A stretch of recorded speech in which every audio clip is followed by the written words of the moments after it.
These Canadian winters, man. So long, so cold. Welcome to High Tea, this early, mid-afternoon, late-night show where we talk about issues, global, political, provincial. That's not a linear scale of things, but we cover it all here at High Tea, and we cover it with more enthusiasm if it weren't so cold. Huh, huh. Psych! It's above 10 degrees and we getting floral. Ow. Yes, you know what it is. Uh, uh, uh. We always talk about our clothes at the top of High Tea, and this week it is officially above 10 degrees. Even though we're slightly out of focus, what's totally in focus is the energy, the plants, the life, the floral prints. Yes, okay. We're serving summer vibes in this golden hour sun, a full tropical treat because it is 12 degrees. Wild. What are you doing? I can't wait for this whole it's gonna hit 20 degrees this Thursday. Summer is here. We have survived the painful, cruel Canadian winter, and now we get to do this. You know what? I'm gonna go crazy. I'm gonna go crazy. 2 buttons undone. 2. You're seeing a little bit of chests. You're seeing a little bit of the summer vibe popping out because winter is dead. And only like 3 days after spring started. Yes, Mother Nature, work. Go off. Oh. Welcome to High Tea. This is the show that I like to call your little burst of energy, like your favorite caffeinated drink. And energy we are getting because we are photosynthesizing these days with this lovely March weather. So of course we got to kick it off with a bit of floral to just start it off right. Oh, I'm so excited.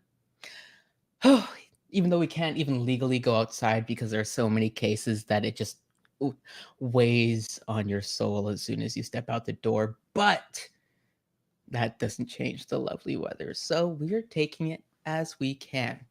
Today, I'm so excited. We have so much to talk about. We have jokes, we have dogs, we have a little bit of science, and we have tea. So much good tea. You know what? We'll see. We'll see if it gets hot enough. We will see. But for now, we're gonna start with the one button. You know, I'll pop the collar out a little bit, and the warmer it gets, well, the hotter we get. Anyways, let's get into our first segment of the day, which is what's the tea? And I do mean, what is the literal tea that we're drinking today? It's revolutionary. This is the second week in a row we are drinking actual tea. Well, wait, strike that for a second. I wanted to try something on stream. So this first drink, it doesn't count, but I just got it and I need to know. I need you to be here with me as I go through this experience. So this is a sparkling peach sake that just came. We Uber Eats. Let me do like the beauty influencers do. Oh, it's not working. Let me hide. Sake. Can you, excuse me, camera person? Can you just?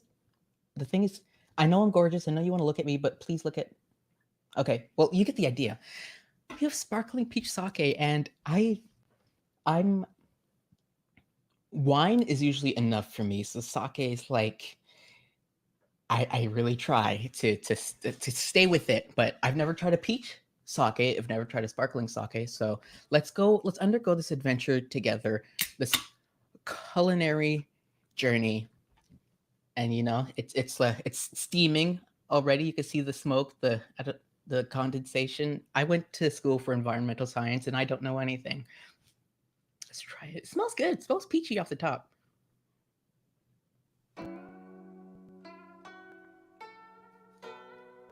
Go off, sis.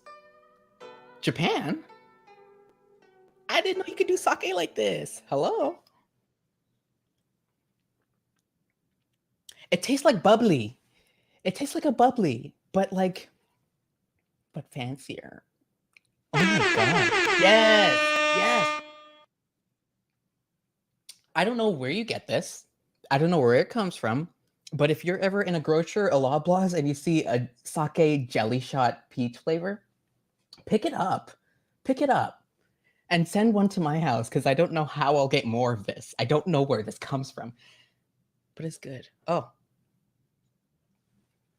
But this is not high sparkling sake. This is high tea. So I'm going to deliver on my promise and share with you the tea that we have for today. I'm so excited. Okay. Last week, we got that good tea, that Taiwan black tea, that the cans like, oh, I'm so weak. Help. Okay, I did it. We got that good, beautiful. It's the gorgeous looking tea. I don't know if I can no, cameraman's like, listen, I'm not focus pulling today. I do so much for you already. You're gonna have to take one for the team, and so I will. But it's a gorgeous black tea, that good Negro tea. You know, hints of Viola Davis and just success. And thank you, Taiwan, for delivering us this delicious Negro tea. I am so into it. But that's not this week's tea. No, no, no. Today we have Old Grove Honey Orchid. And based on those 4 words, I don't really know what this is going to taste like. But this is what it looks like. As you can see, I'm always going to be in focus, which I suppose is okay as the person who's kind of writing and running the show. But it tastes like peach, condensed milk, and almonds. So we actually have a theme. It's peach, just like sparkling sake. So okay, I love this. You know what? Okay, it's a peach vibe. Let me just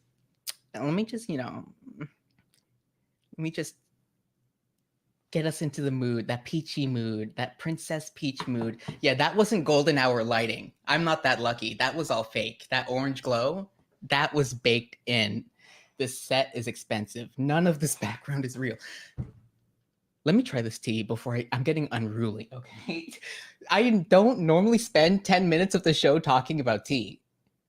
Like last season was nothing like this, but I think I'm living for it, okay?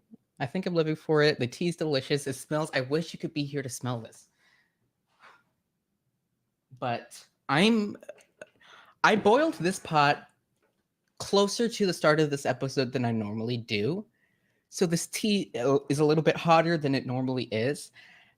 And I have very shaky hands because I'm gay. So I don't know if I can pour this without hurting myself, but I'm going to try. It's not that hard. I don't want you to be concerned. It's not that hot, but it's a live pour. We got to do a live pour. Moroccan style. We're doing a Moroccan style pour. Are we ready? Okay. Gotta bring it to the center. Stability. And let's pour. Ooh, okay. Oh, the steam. Let's go. Oh, higher. This is how they do in Morocco. This is that Marrakesh pour. Let's go. Okay, it's spilling a lot. I'm scared and I'm done. Wonderful. Okay. I'm ready to try. Oh, by the way, this is my oyster mug. So cute. Love oysters. What animal is Listen, I'm sorry. I'm all over the place today. I went to the Netherlands to study oysters. I don't know why I thought this was they eat oysters. Listen, okay, I'm sorry. This is the energy we have today. Just loving my oyster mug here.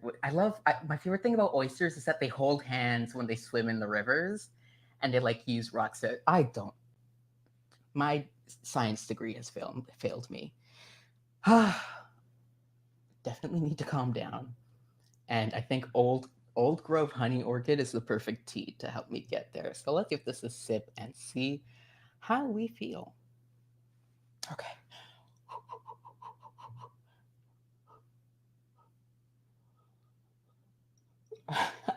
I'm such a baby. I'm so scared of hot drinks. I didn't even sip it yet. I'm sorry. Okay, let's go.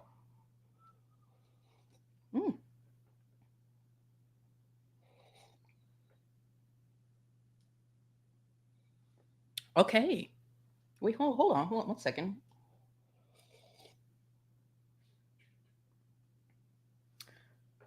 That's quite good. Not oversteeped, just a hint of those flavors. It's not overbearing.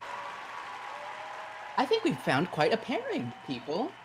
So get your high tea special, a sake jelly shot peach flavored and old grove honey orchid, which is also slightly peach flavored, and that's what I call a high tea special.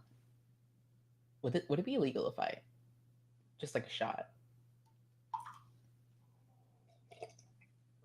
Made it worse. Made it worse. It's not. That's not better. That's worse. That's worse. I shouldn't have done that. But we are moving on. Thank you for putting up with whatever that was. Skirt, skirt, skirt. Next segment. Okay. I should transition more like that. I don't normally have that kind of confidence. Wow. Okay. Skirt, skirt, skirt. Next segment. Let us. Can't wait. Yes. Buckashuck Otter Night. I always order like 12 to 14 otters and I just can never get the price down because I have to get them pre-shucked. Love my pre-shucked otters. Yum yum yum. Oh, that's a haunting thought. Shucking an otter. I don't like the idea of that. But what I do like the idea of is this next segment called the serve. Ooh, where I serve to you my takes, my jokes, my perspective on the news that is happening today. Listen, my mind is clearly somewhere else today. I was thinking about oysters. I was thinking about otters. I was thinking about the genealogical connection between the two, and thus getting them so confused that I didn't do much but pour my life and soul into this one joke for this segment. I have one joke, so if it doesn't hit, if you guys aren't laughing your everything's off in the comments, it will hurt my feelings. And that is a threat. So I have this serve joke. I'll tell it to you. Maybe we can go back and forth. Give me a little rewrite, and then I'll tell it again. Okay? But this is what I have. Let me know. Okay. Ahem. Ahem. Ahem. British fashion designer. Oh, a bit of an accent came out. I said British, and my mind was like, that's who I am now. Okay, start over. That's take one. You just dump it. Let's start again. British fashion designer Stella McCartney unveiled new leather I made a typo in my notes and it made me mess up. I have one joke. This is my one opportunity to do the segment right, and I am ruining it. 1 second. I just.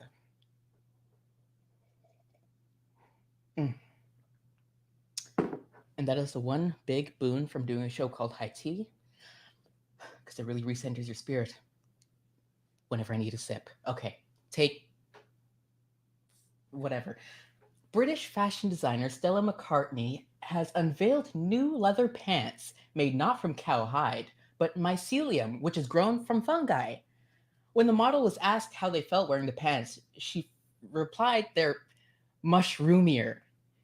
Get it? Because the, the leather is made out of fungi and these mushroomier, but the pants are okay. So that's the joke. My everything's are off from laugh. Thank you, Bad Duck Comedy TV, for supporting me in more ways than one, emotionally and monetarily. So that is, I guess, that's the segment. That's the segment, and I know you loved it. I know you loved it. I loved trying to get through it, but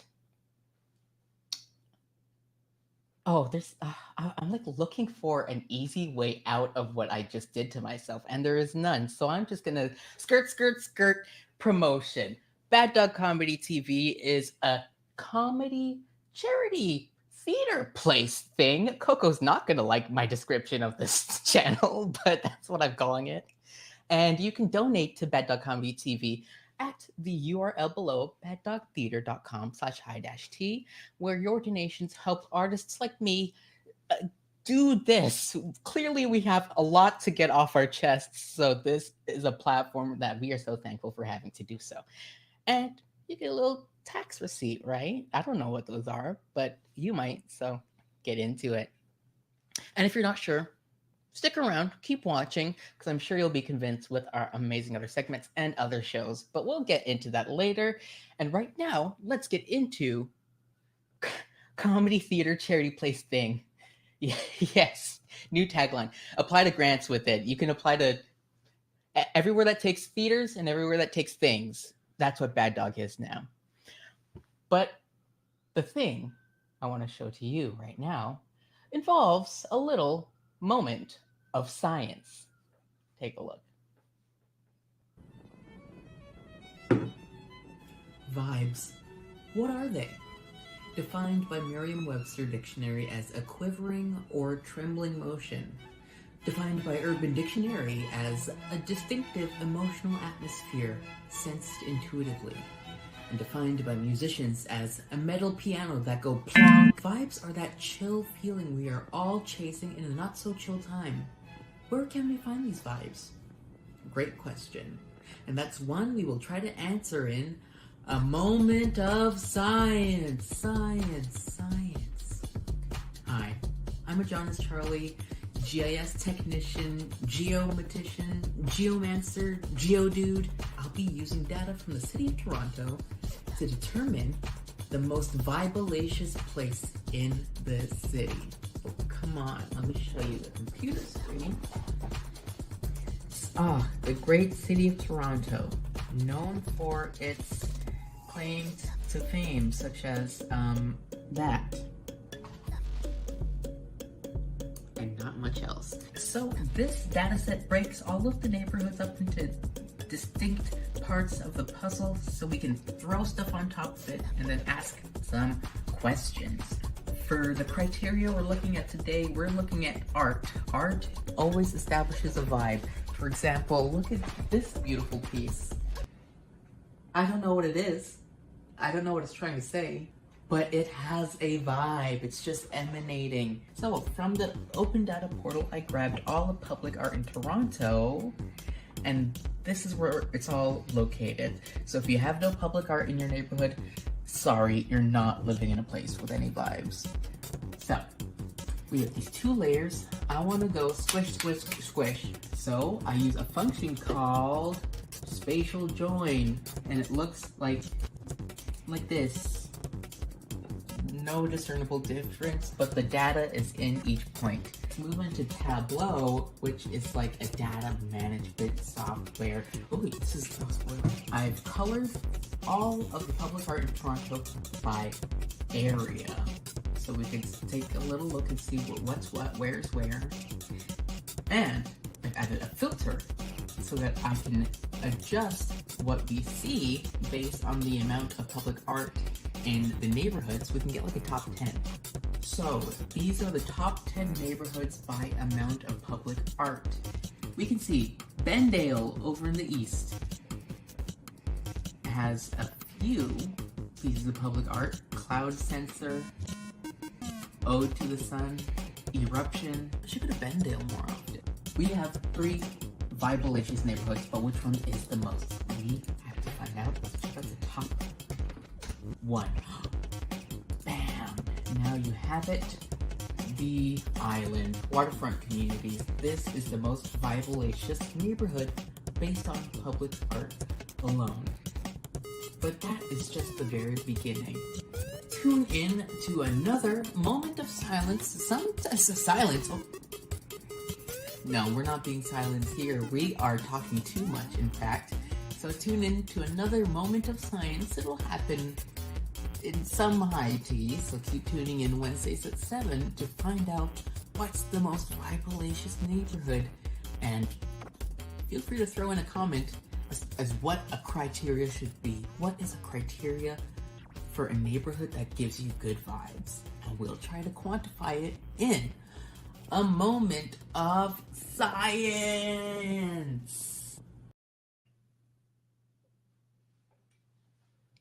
Hi, you're watching 60 Seconds with Blackborough Walters. I'm Blackbar Walters. And today I'm very excited to continue in our journalistic tradition of digging deep down into the soul of a comedy community member with our investigative interviews. Yes, investigative interviews. There's a difference between normal interviews and what I do. It's a real job.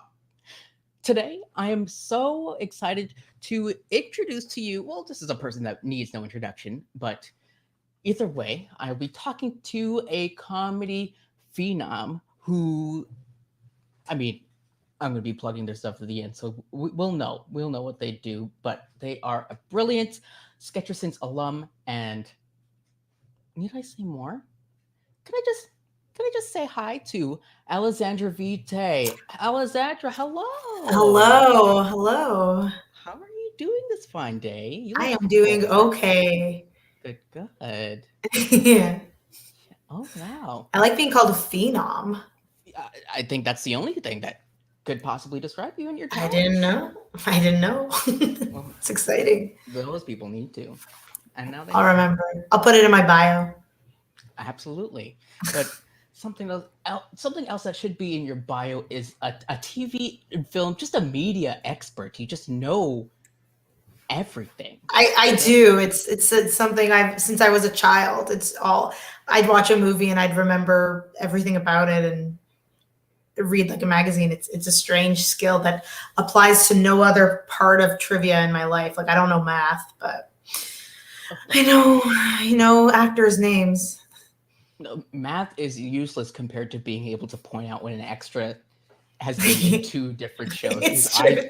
I try and it's not easy. That's truly one of my favorite activities is being like, oh, I know that guy. He's from blah, blah, blah. That no one else can do that. And it's very impressive. I don't know why I can't not say it. It's like, and then sometimes I have to actively be like, don't say it. No one wants to hear it. Like bite the side of my cheek. Well, I don't mean to speak for everyone, but I think everyone wants to hear. Okay, good. I'm grateful. Otherwise, what am I doing? I think everyone also wants to hear your responses to this interview. Okay. It's going to be tough. It's going to be real. It's All going right, to I'm be ready. very fast. Are you ready? I'm okay. Fast. So fast. Seann, can we get 60 seconds on the clock? Okay. You ready? Yeah, I'm ready. I'm good to go. And we are off. First question, what is your name? Alessandra Vite. Perfect. Where are you from? I'm born in Toronto. Hey, okay. Mm-hmm. What is your favorite tea to drink?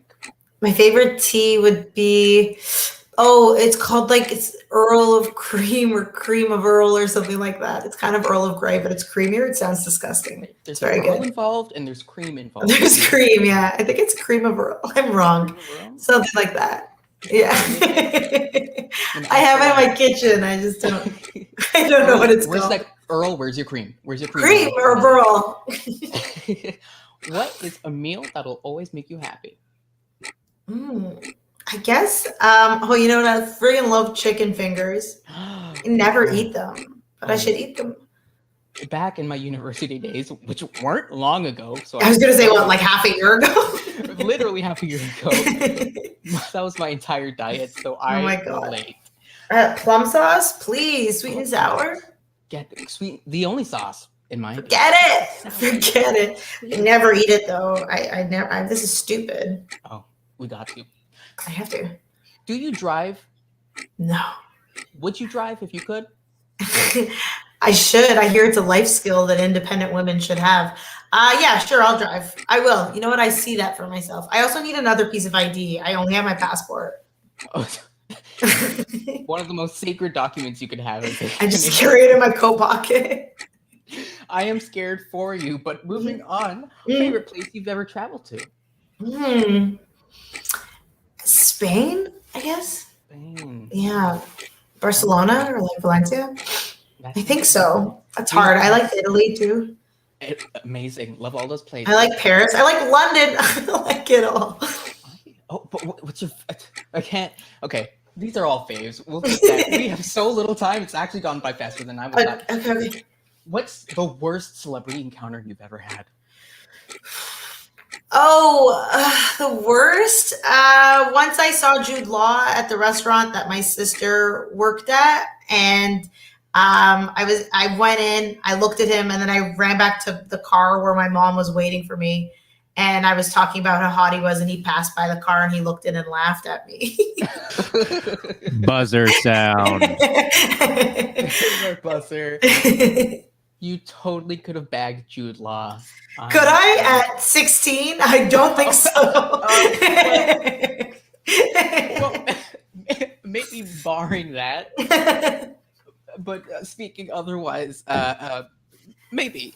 Yeah, I'll let him know. Just thank you so much for that incredible interview. I've learned so much, and oh wow, this is you. These are my socials. I'm on Instagram with the longer name, and I'm on Twitter with the shorter name. I should probably unite them. And then I'm on TikTok too, but I've made 2 TikToks, and I quite frankly am confused. Honestly, you won't see Blackbird on TikTok much. No, it's above me. It's above you. I don't understand how people, even the filters, I'll look at it and I'll be like, I don't see how when I try to use that filter, it doesn't look like that. So those are my thoughts on TikTok. The best filter is a good wig. A wig. I want to say a wig. Good week too. A good week. Yeah. Have a good week. You don't need TikTok. Wow. Okay. And you have a podcast that's been. I do. It's called Shh, I'm Watching a Movie. It's on the Sonar Network. Or any place that you can find podcasts, that's where we're at. And me and my friend, Alex Kalenko, we watch a movie and talk through it. And we have lots of fun guests. Most recently, we had Andrew Fung from Kim's Convenience. Amazing. It was very nice. We watched Richie Rich. Richie? Yeah. No, we watched Blank Check. I kept confusing Richie Rich with Blank Check. I mean, both titles get the message across, kind of. So now I'm starting to think that maybe it was Richie Rich again. Wait, are these 2 separate movies? These are 2 separate films. One is with Macaulay Culkin, and one is with a kid who we do not know. Just a complete unknown. Well, long story short is it's a great time. We talk right through that movie. Yes. I can't wait to hear how anti-capitalist dogma just bleeds right into. Yeah. No worries. We did Sex and the City once, and like 5 minutes in, we talked about how like Sex and the City is like a metaphor for America and capitalism and all that stuff. It's a great podcast. You guys are gonna love it. It's not pretentious. You will love it. AJ's been on it. You watched Cars? Yeah. And I hear he doesn't even have a driver's license, so I don't know why he's so obsessed with it. I know, he loves Cars. It was a choice between Cars or 12 Years a Slave. And I'll never get over that those were our 2 options. To him, those are the only films. I love it. I love it so much. It's very fun. Thank you so much for coming on the show today. And a pleasure. I hope you have a good week. No TikTok filter, just a good You too. I love you. So nice to meet you. Nice meeting you too. Bye. Bye. Wow. And there we have it. That was 60 seconds. I've been Blackbird Walters. Oh, gosh. I am revitalized, rejuvenated, and I also have to use the bathroom real quick. So just excuse me for a second. Oh, gosh. Blackbird, where did she go? But she's always popping in and out. I can never catch. It's been almost a year of me ostensibly working with her. We're co-anchors of this show, and she won't let me see her face. Blackbird, I want to see your beautiful blonde build. I was trying to do an alliteration there. Please, can we just talk? But until then, that was an amazing interview. This is an amazing day, and I would like to get into our amazing next segment. Drum roll, please. That's enough. The good dog of the week. Oh, the critically acclaimed, award-winning in my heart segment where we look at a dog and a community member and their incredible stories and dog pictures. Oh, the greatest currency. NFTs, get out of here. Bitcoin, no.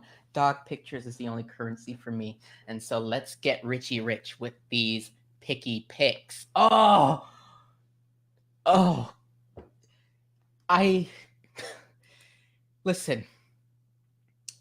I didn't even need to tell you. I didn't even. I wanted to just drop it on you. I just wanted to drop it on you because we're talking about Dijon. We're talking about Michelle Hart, uh, amazing performer and producer, and her dog Dijon, who is an amazing pup. Period. And this is just the eyes, the frog hat. It just serves everything you need out of a dog, and I'm it's hard to not be just immediately taken. I'm sorry, Deshaun. I'm gonna go off. I stand. I stand. I stand. I stand. And I want to share some of the story that brought these two together because it's perfect.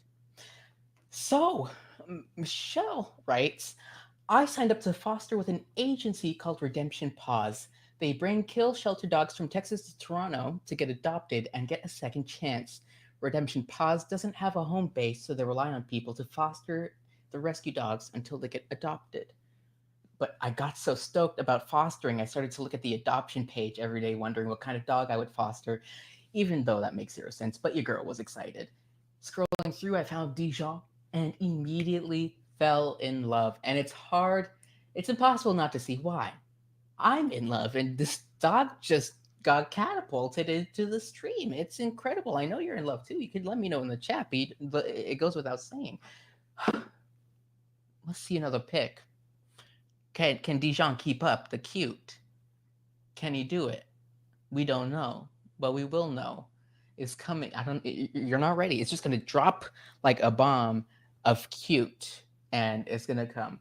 But in the meantime, let me continue with this heartwarming story. I knew he was my guy and applied to adopt him, writes Michelle. We met, fell in love, and ended up being chosen out of a bunch of applicants to be his parents. It was nuts. Oh, oh. Okay, I love this little pic. Just a little Dijon drawing. Just Dijon, a bunch of friends. I I love portraiture. Portrait of a puppy on fire. This is it. There's no fire, but the picture itself is fire, and so is the dog. Dijon, we stand. We stand. He's on that puppy pedestal. Oh, more words, more words, more words. Michelle was selected to be his new parent, and it was nuts. He came with the name Dijon, already perfectly placed. And while we go, we could get a new dog pick. Redemption Paws renames all of their dogs so that they can keep track of them, so they don't associate their name with past traumas, and so that they're not all named Maxed. That's okay. That's an interesting variation. Oh, so cute. Oh, just a little poser. I stand. And yes, maxed, like the past tense of max is an option. Anyone out there who's in the business of naming a dog, Queen Gorgon, this dog is a natural healer. I feel it. I feel it. I was all over the place just 10 minutes ago, and I feel centered and secured thanks to Dijon, who I can't help but say with a very heavily nasal French accent. Dijon, Dijon, Dijon. Love it. Um, um, um, um, Michelle writes, my partner and I can decide on a name. I wanted Ned. He wanted Rue or Baloo. I kind of love Baloo.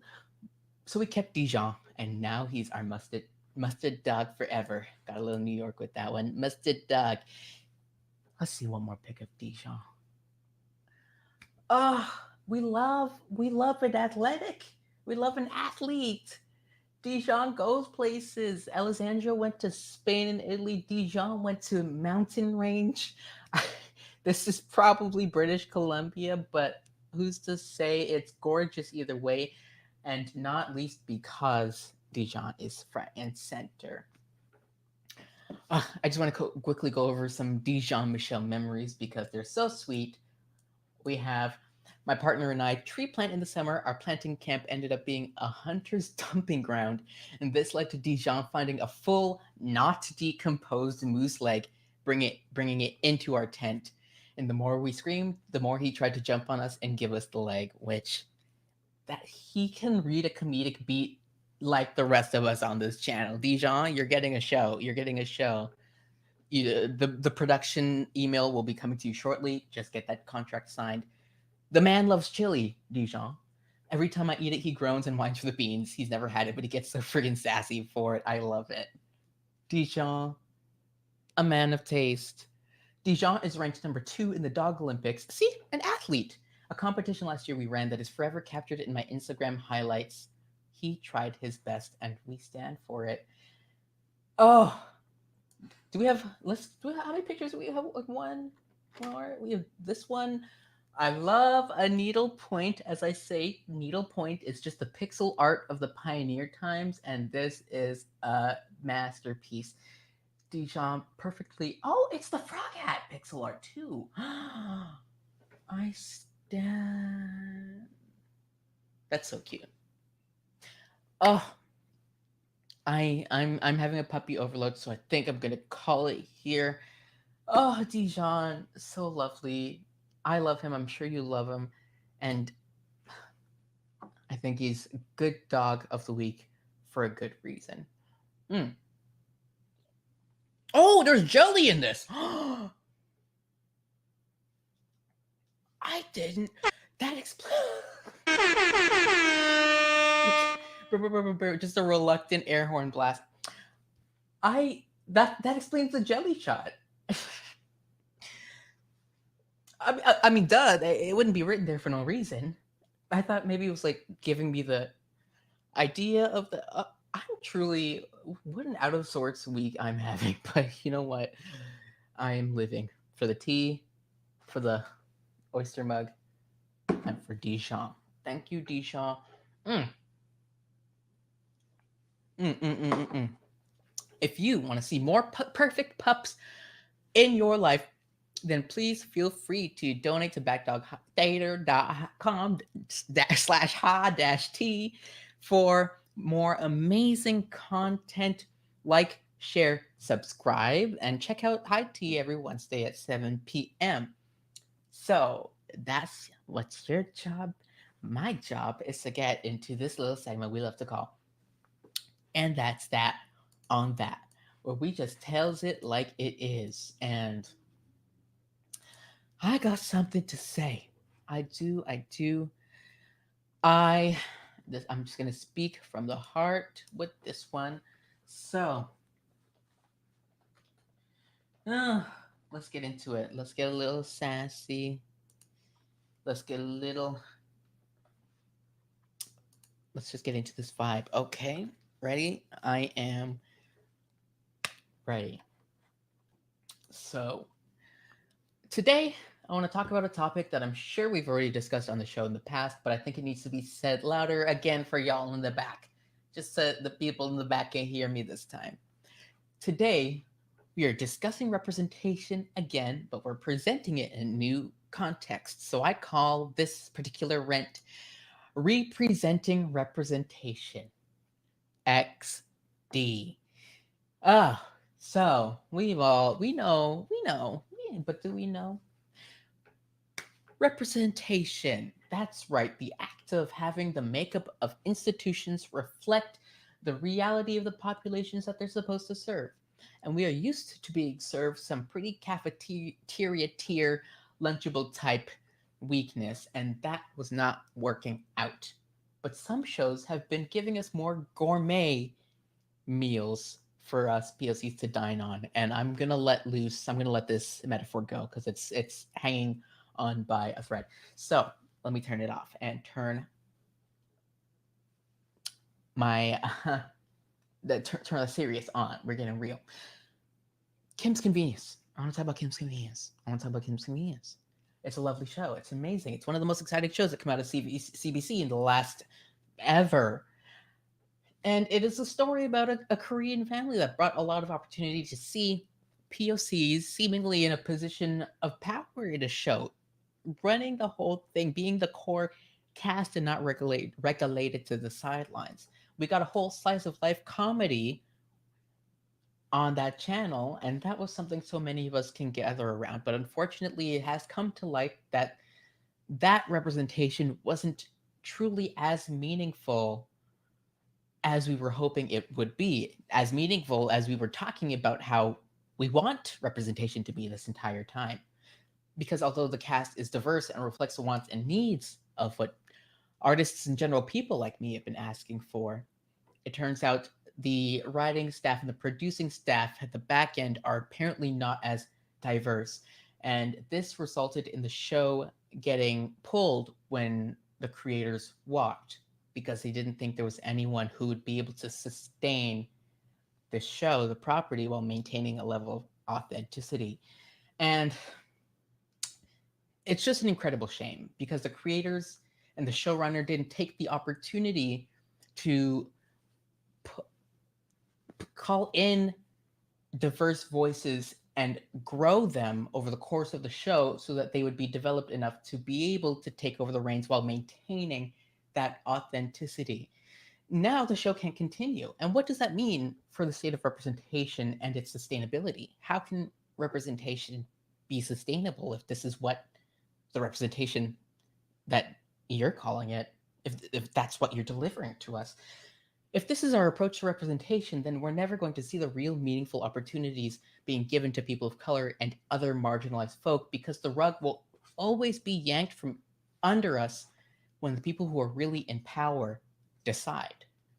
And we've been asking for opportunities to be in those rooms, to gather those skills, to live up to that standard that they have chosen to have, so that when the time comes for a shift in power, we'd be right there ready to take up the mantle.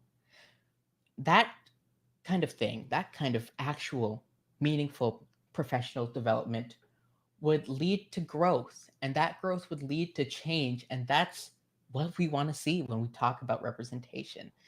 And I guess I'm saying all this to say, in this particularly significant time where audiences need to see humanized realizations of BIPOC, but specifically Asian folk, we need to do representation correctly and thoroughly. Art changes people. It allows people to see from the perspective of others in a way that no other medium can. So, execs, I'm talking to you. I know you watch all the bad comedy TV shows, so this is the time for you to really pay attention. If you are enraged by the heinous crimes that were committed recently, that have been being committed, and you want to do something about that, then do something and do it meaningfully. Okay? Do representation right. Have BIPOC Asian people, have us be a real meaningful part of these rooms and these projects and these shows, because it's important and it's really our lives that we're talking about here. So I'm just saying, put your money where your mouth is, or at least put it in the pockets of some Asian folk trying to get themselves seen. Okay, CBC, step up. I just want what's best for everyone, including you, CBC. So that's just what I gotta say, and that's that on that. I said what I said. I said what I said. Call me out, call me in. That's just what I feel. Okay. So we'll see what happens. I want to be hopeful for the state of Canadian media. And what's exciting is that it's a double-edged sword, because it's exciting to see that there's so much space to grow, but that also illuminates the fact that we have so far to go. But we have to do what we have to do, and we'll keep going. We'll keep creating, and we'll keep getting ourselves seen, because that act of courageousness, of bravery, that's what people need to see right now. So, yeah. I don't know. I'm just here sipping on tea, trying to make sense of what animal is on this mug and what flavor this tea is supposed to be. But we are figuring it out one step at a time. Oh, I actually really like this. Old Grove Honey Orchid. Does the job. Thank you so much for tuning into this episode of High Tea. Thank you to Alessandra Vite. Thank you to Michelle Hart and Dijon. Thank you to Sean Murray in the booth, tech producer extraordinaire. And thank you, for being here, and for putting up with my this. Putting up with my this. So that's the end of the show. I'm going to do this one more time. The link is there. It will be there in a microsecond. But for you to donate, that's what I'm suggesting. Dude, just see, I was right. It's coming. Donate to Bad Dog Comedy TV for all these amazing shows. And if you're feeling particularly inspired, feel free to take a class. Those are still happening online, and there's some incredible ones coming up so soon. It might not, it's definitely not too late. Just reach out. I'm sure something can be done. Check out all the shows. I'm coming back on in a couple hours, not even like an hour. I'm coming back on for Duo Dynamics at 9 o'clock with Ayaka Kinagawa. We are in, or is that tomorrow? Am I kidding? No, that's tonight. That's tonight. This show is really just me trying to figure out my own thoughts in real time, and I guess we love it. But we have so many amazing shows. So like, share, subscribe, tune in, grab your tea or grab your sake sparkling shot and put it up to your sweet, supple lips and sip, sip, sis. Mm. Oh, so good. So good. Oh, oh yes, yes.